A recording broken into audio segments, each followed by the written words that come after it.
worked hard to get into contract on that dream home. What's next? Well, it should be a complete home inspection by a licensed professional. Brannon Eads, owner of Mountaineer Home Inspections, takes us through a typical inspection. Heather, I like to start my report outside of the house.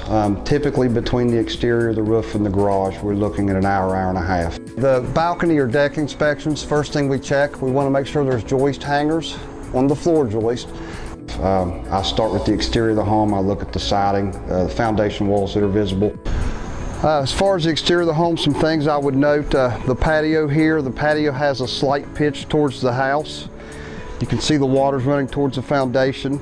Grading, even the trees and the landscaping. This is a segmental type retaining wall. As you can see, it's kind of laying backwards. That is typical for the installation of this wall. There should be drainage behind this wall. First thing I do in the garage, I check the outlets, electrical outlets. This is a 3-prong tester with the 5 milliamp short switch. Check to make sure we have ground fault protection in the garage area. There's a lot of potential issues that an average home buyer, average home seller, an average real estate agent is not going to determine during a walkthrough of the house. A lot of instances where you might not think there's an issue and it appears to be safe and satisfactory, but we do find issues that people don't even realize. One thing I noticed in this crawl space right off the bat, we've got a trail here along the wall which resembles that of a termite tube, or a termite trail some might call it. You can see some residue up there along the seal plate. As far as the home inspection, we look for signs of termite intrusion, active termite infestation, but you have to have a licensed termite inspector in the house as well. Surprisingly, an inspection is not a requirement for most lenders. Most of your loans do not require a home inspection. A lot of institutions have their own inspectors or appraisers, so to speak, that will come out and examine the house. It's in the buyer's best interest to hire a professional home inspection.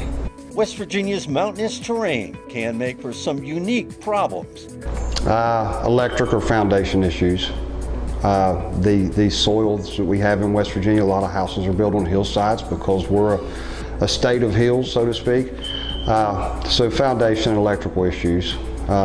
You see a lot of work, we call it handyman type work on the electric. People think they know the procedures to install receptacles, things of that nature. It's typically backwards, wired incorrectly, or just not safe at all.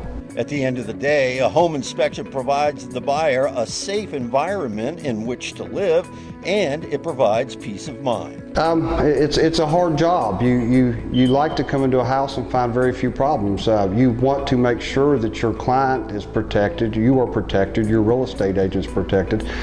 But you hate to find issues with a home because you're not out there to wreck the seller. You don't want the seller to think they're living in a house that's going to fall over.